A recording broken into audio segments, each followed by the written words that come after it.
আসসালামু আলাইকুম, সবাই কেমন আছেন? দেখতে পাচ্ছেন শীত শেষ হয়ে গেল, গাছের পাতা ঝরে যাচ্ছে, নতুন পাতা গজাবে। এরই ভিতরে আমার চোখে একটা ব্যতিক্রম জিনিস ধরা পড়লো। বিষয়টা আমি আসলে কিছু বুঝতে পারতেছি না, তাই এটা ভাবলাম আপনাদের সাথে শেয়ার করি। এই যে দেখছেন একটা মহিষের গাড়ি যাচ্ছে, কিন্তু মহিষের গাড়ির চাকা কেন ঘুরতেছে না? বিষয়টা আজব না?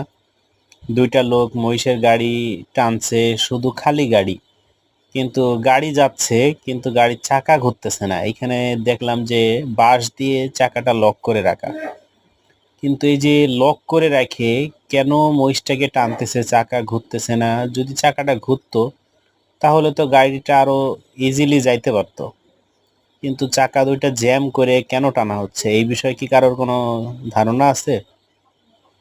বলেন তো দেখি, আপনারা এটা বলতে পারেন কিনা?